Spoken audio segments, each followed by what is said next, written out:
সূরা আল ইমরান পাঠের অনেক ফজিলত রয়েছে, যা বিশ্বাসীদের আত্মিক শান্তি, আল্লাহর নৈকট্য, কঠিন সময়ে ধৈর্য ও অবিচলতা এবং কিয়ামতের দিন শাফায়াত লাভে সাহায্য করে।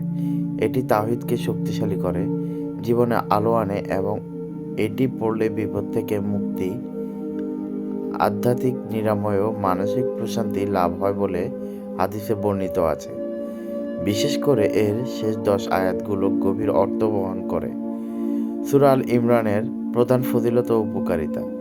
শাফায়াত সুপারিশ লাভ। কিয়ামতের দিন এই সূরাটি পাঠকের জন্য সুপারিশকারী হিসাবে আসবে। পথ ও প্রমাণ লাভ।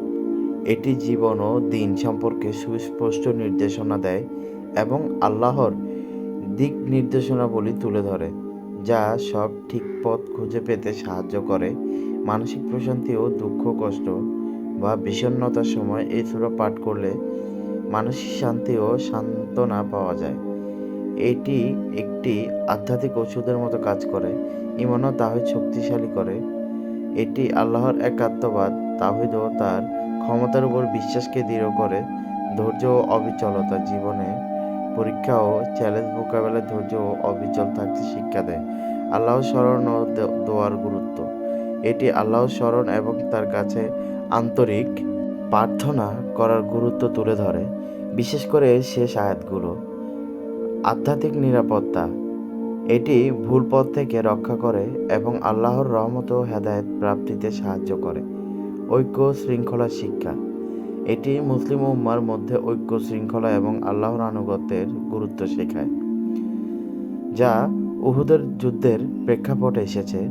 বিশেষ ফজিলতপূর্ণ অংশ শেষ 10 আয়াত। এই অংশটি চিন্তা, স্মরণ, দোয়া ও অবিচলতার শিক্ষা দেয়, যা বিশ্বাসীরা ঈমানকে সুদৃঢ় করে এবং পার্থিব ও পরকালীন কল্যাণের জন্য গুরুত্বপূর্ণ। আয়াত 26 থেকে 27। কুল্লিল্লাহ দোয়া। এটি আল্লাহর সার্বভৌমত্ব ও রিজিক প্রদানের ক্ষমতা সম্পর্কিত একটি শক্তিশালী দোয়া।